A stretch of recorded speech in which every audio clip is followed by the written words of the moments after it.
সুপ্রিয় শিক্ষার্থী বন্ধুরা, আশা করি তোমরা সবাই ভালো আছো। আজকে কালীমোহন তফসিলি উচ্চ বিদ্যালয়ের অনলাইন ক্লাসের আয়োজন করা হয়েছে।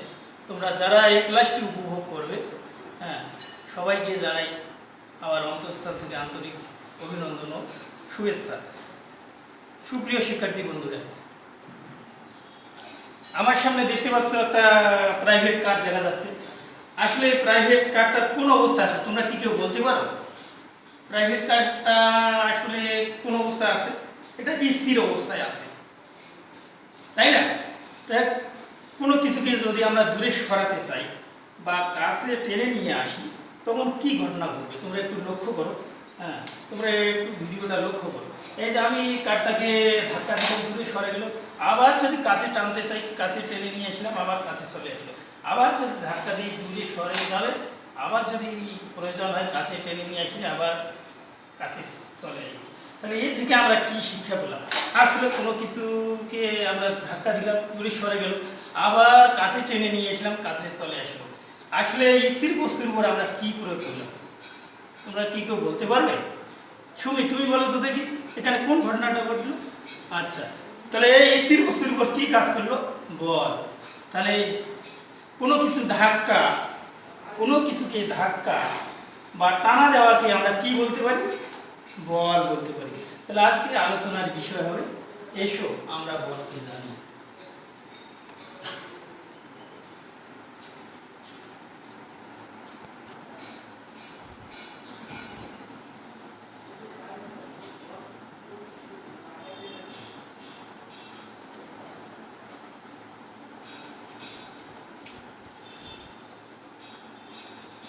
তাহলে এটা কোন ধরনের বল?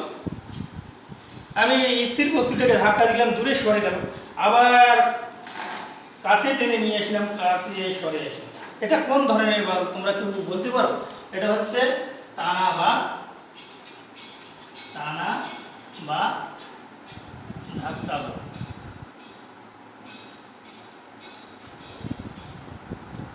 তাহলে তোমরা কি কেউ বলতে পারবে যে বল কাকে বলে? কোনো কিছু টানা বা ধাক্কা দেওয়াকে, কোনো কিছু টানা বা ধাক্কা দেওয়াকে বলে বল। বুঝতে পেরেছো তোমরা বল কাকে বলে?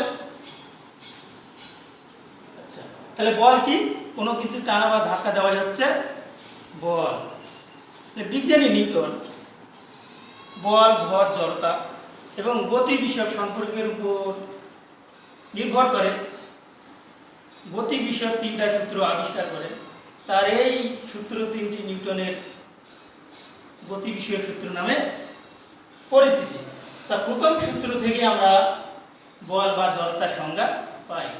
তাহলে এটা বল কি তা আমরা জানলাম। এখন তোমরা কেউ বলতে পারবে যে বল থেকে কি বোঝায়?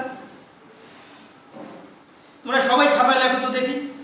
জোড়ায় কাজ করো, দুইজনে মিলে জোড়ায় কাজ করো, খাতায় লেখো দেখি বল বলতে কি বোঝায়।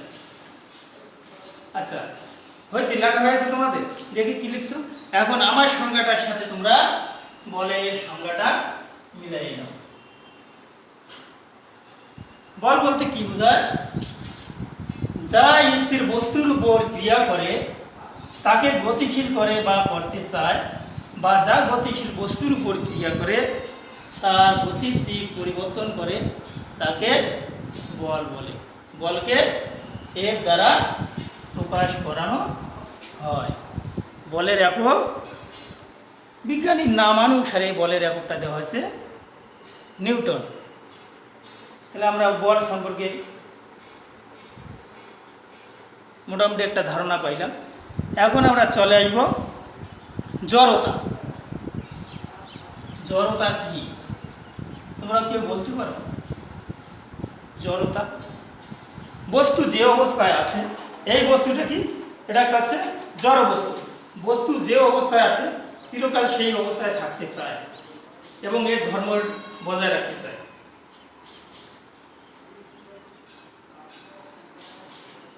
বস্তু যে অবস্থায় আছে চিরকাল সেই অবস্থায় থাকতে চাওয়ার যে প্রবণতা বা সেই অবস্থা ধর্মটা বজায় রাখার যে ধর্ম, এটা হচ্ছে জড়তা। তোমরা বুঝছো এখন জড়তা কাকে বলে? তা জড়তা হচ্ছে দুই ধরনের, একটা হচ্ছে স্থির জড়তা, একটা হচ্ছে স্থির জড়তা,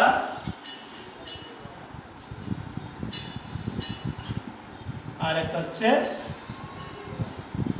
গতিশীল জড়তা। জড়তা দুই প্রকার।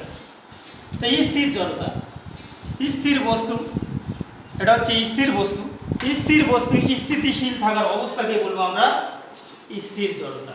আর গতি জড়তা কাকে বলবো? গতিশীল বস্তু সমবেগে গতিতে থাকার জড়তাকে আমরা বলবো গতি জড়তা। আমরা জড়তার একটা ব্যবহারিক অংশ আছে, আমরা ব্যবহারিক পরীক্ষার মাধ্যমে জানিয়ে দিব যে আসলে জড়তাটা কি জিনিস। তাহলে স্থির জড়তাটা কি জিনিস? এটা একটা জড় বস্তু। কি? এটা একটা সাধারণত গ্লাস, এর উপরে আমরা একটা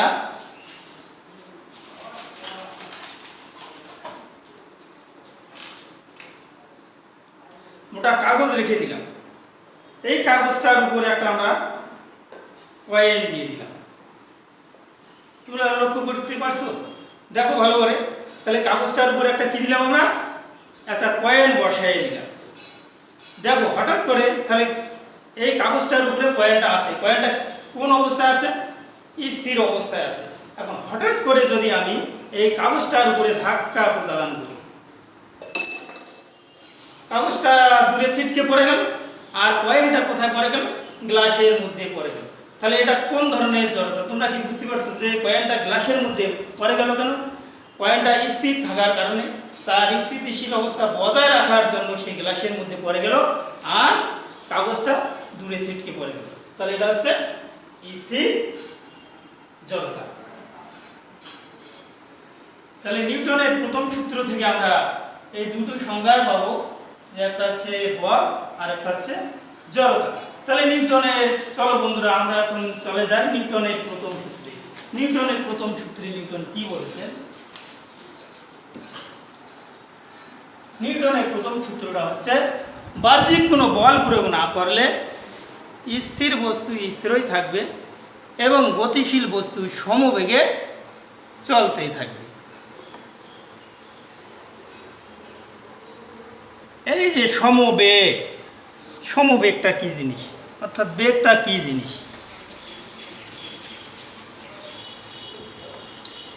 বেগ আমরা ইংলিশে বলতে পারি ভেলোসিটি। তা বেগটা কি জিনিস? কোনো একটি বস্তু নির্দিষ্ট দিকে প্রতি সেকেন্ডে যে দূরত্ব অতিক্রম করে তাকে বেগ বলে। তা বেগ হচ্ছে দুই ধরনের, একটা হচ্ছে আদিবেগ আর একটা হচ্ছে সেই বেগ। তাহলে কি বলছে? বাহ্যিক কোনো বল প্রয়োগ না করলে স্থির বস্তু স্থিরই থাকবে এবং গতিশীল বস্তু সমবেগে চলতে থাকবে। তাহলে সমবেগটা কি? কোনো একটি বস্তু নির্দিষ্ট দিকে সমান সময়ে যদি সমান দূরত্ব অতিক্রম করে তাহলে তাকে বলবো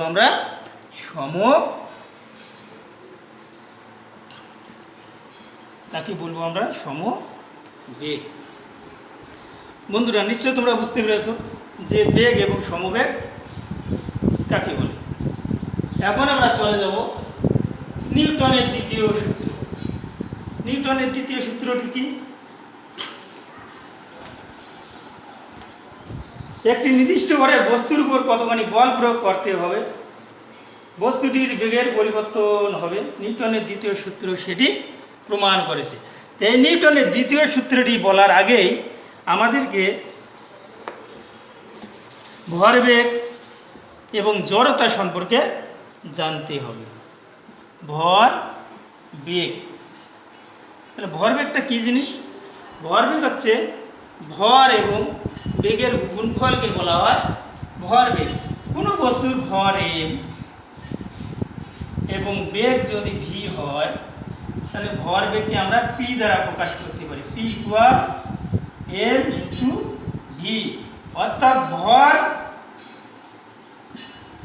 এবং কার গুণফল? বেগের গুণফল। এই দুটোর গুণফলে হচ্ছে ভরবেগ।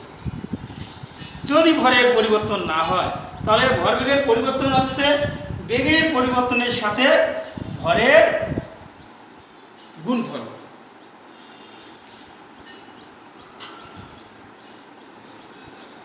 আচ্ছা, তাহলে ভরবেগ আমরা জানলাম। এখন আমরা ত্বরণ কাকে বলে এই বিষয়ে জানব।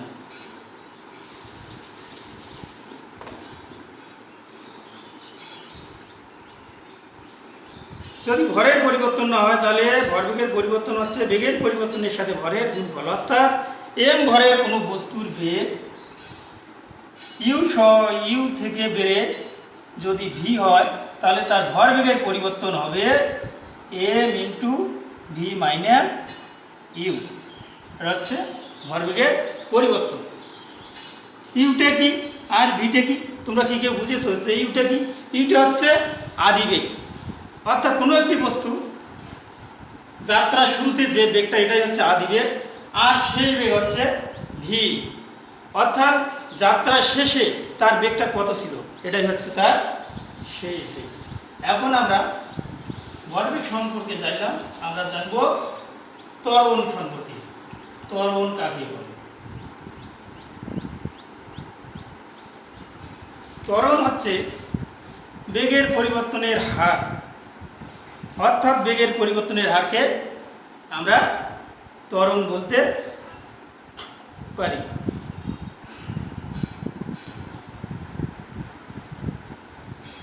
কোনো বস্তুর বেগ যদি টি সময়ে,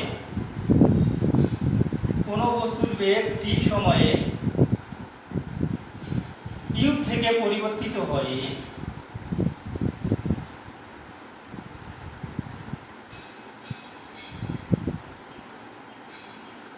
ভি হয়,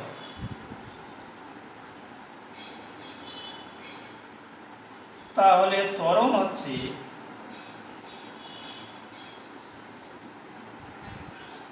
এ equal v minus u by t, অর্থাৎ ত্বরণকে এ দ্বারা প্রকাশ করা হয়। ত্বরণের একক হচ্ছে মিটার পার সেকেন্ড স্কয়ার। সুতরাং ত্বরণ এবং ভরবেগ সম্পর্কে আমাদের সুনির্দিষ্ট ধারণা থাকলে নিউটনের দ্বিতীয় সূত্রটি অতি সহজেই আমরা কী করতে পারি? প্রকাশ করতে পারি যে বস্তুর ভরবেগের পরিবর্তনের হার প্রযুক্ত বলের সমানুপাতিক। অর্থাৎ বলের সংজ্ঞাটি এমনভাবে দেওয়া আছে যে সমানুপাতিক বলতে আমরা সমান বুঝাইয়ে থাকি। সমানুপাতিক,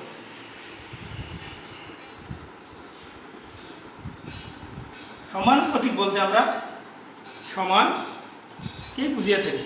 সুতরাং আমরা বলতে পারি যে কোনো বস্তুর ভরবেগ টি সময়ে, কোনো বস্তুর ভরবেগ টি সময়ে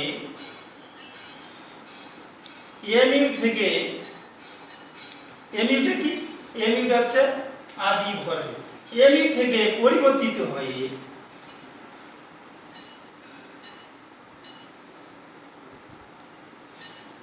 এম বি হলে ভরবেগের পরিবর্তনের হার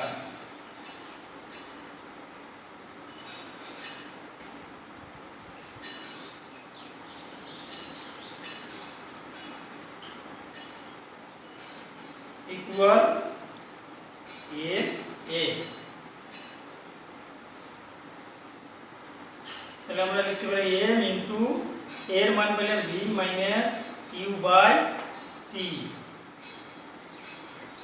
যা প্রযুক্ত বল কার সমান? এফ এর সমান।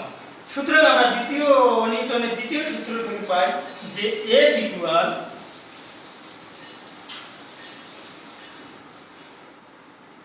এ এ। এটা হচ্ছে বল, এটা হচ্ছে ভর, এটা হচ্ছে ত্বরণ।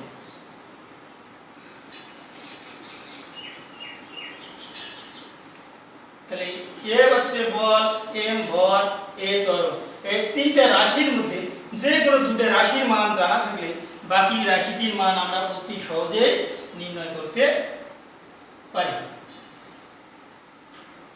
সুতরাং যদি আমরা এখান থেকে আরো দুটো সমীকরণ লিখতে পারি, বা যদি আমরা ভর বাই করতে চাই তাহলে এম ইকুয়াল কি লিখতে পারি এ বাই এ, এটা একটা সমীকরণ। আবার যদি আমরা এখান থেকে আমরা কি করতে পারি ত্বরণ এর মান যদি বাই করতে চাই তাহলে এ ইকুয়াল এ বাই এ। তাহলে ভরের একক হচ্ছে কিলোগ্রাম আর ত্বরণের একক হচ্ছে মিটার পার সেকেন্ড স্কয়ার। এখন এই গাণিতিক সমস্যার মাধ্যমে আমরা একটা সমাধান করব। তোমরা গাণিতিক সমস্যাটা সবাই লিখে নাও, এর মাধ্যমে আমরা একটা সমস্যার সমাধান নির্ণয় করব।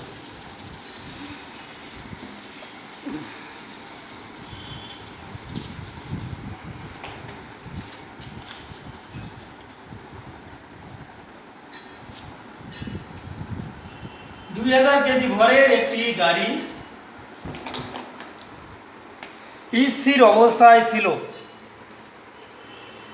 গাড়িটিকে 250 নিউটন বলে ধাক্কা দেওয়ায় গাড়িটি কিছু পথ যাওয়ার পর থেমে গেল। গাড়িটির ত্বরণ নির্ণয় করো।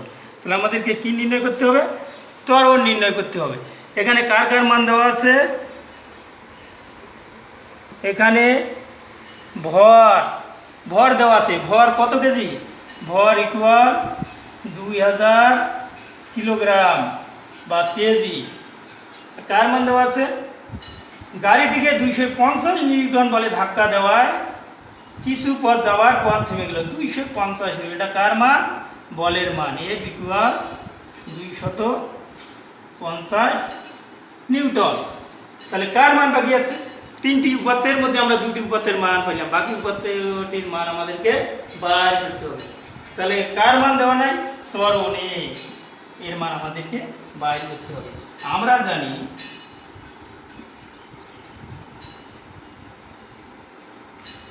F ইকুয়াল এম এ বা এম এ ইকুয়াল এফ বা এ ইকুয়াল এফ বাই এম। এখন আমরা মানগুলো বসাই দিই। যদি আমরা মানগুলো বসাই দিই, বলের মান কত দেওয়া আছে?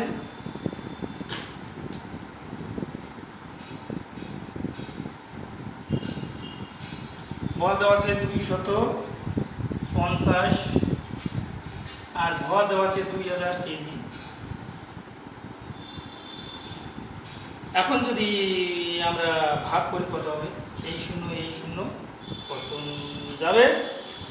যদি আমরা ক্যালকুলেশন করি, মোবাইলে ক্যালকুলেশন করলে হবে 0.125। ত্বরণের একক কি? ত্বরণের একক হচ্ছে মিটার পার সেকেন্ড স্কয়ার। প্রিয় শিক্ষার্থী বন্ধুরা, তোমরা সবাই বুঝতে পেরেছো? তাহলে নিউটনের গতির দ্বিতীয় সূত্র থেকে আমরা একটা গাণিতিক সমস্যা সমাধান করলাম।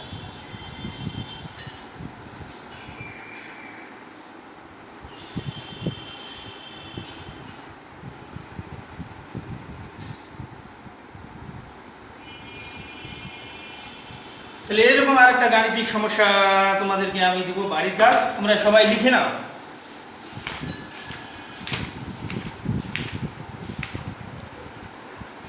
সৃজনশীল প্রশ্ন 1-এর গ নম্বর, এটা তোমরা বাড়ির কাজ বাড়ি থেকে করে নিয়ে যাবে। সবাইকে ধন্যবাদ।